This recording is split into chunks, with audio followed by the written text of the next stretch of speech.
Olhando para as péssimas condições de trabalho do operariado francês, Marx formula sua teoria do valor-trabalho, alegando que não poderia existir capitalismo se não houvesse a exploração dos trabalhadores. A teoria do valor-trabalho é uma teoria que tenta estabelecer que o capitalista vive dos ganhos extras do trabalho do proletariado. Pode-se argumentar que o empreendedor também está trabalhando, afinal, ele está montando uma empresa e etc.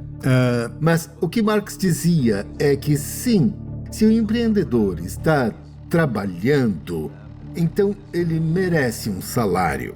Mas o verdadeiro capitalista ganha mais do que o que ele ganharia como salário. Na verdade, um capitalista poderia contratar um gerente para administrar a empresa e ficar em casa vivendo feliz com a mais-valia obtida.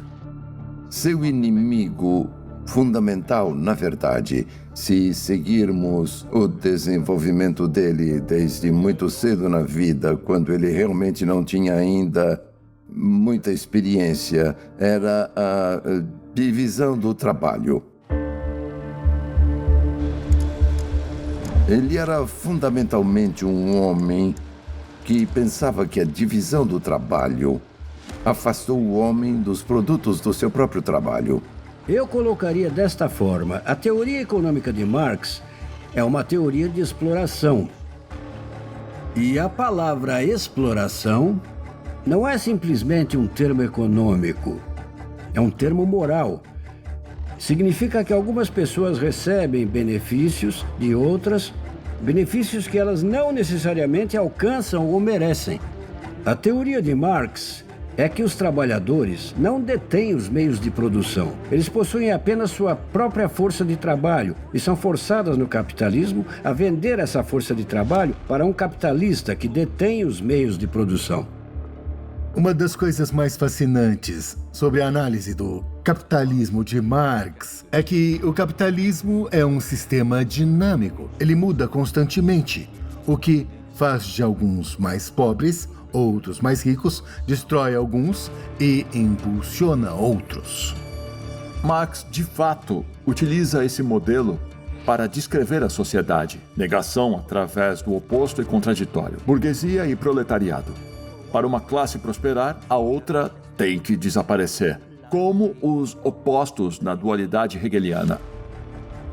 É a luta de classes, unidade e contradição. A negação da negação.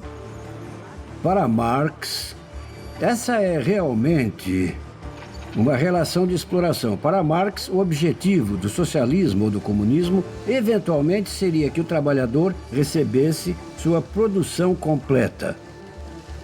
Que eles conseguissem obter tudo o que produzem em um sistema justo. Teríamos que descobrir como isso seria feito, ao invés de ter alguém que detém os meios de produção recebendo a maior parte. Para Marx, a exploração não estava ligada à boa vontade ou má vontade, boa fé ou má fé dos capitalistas.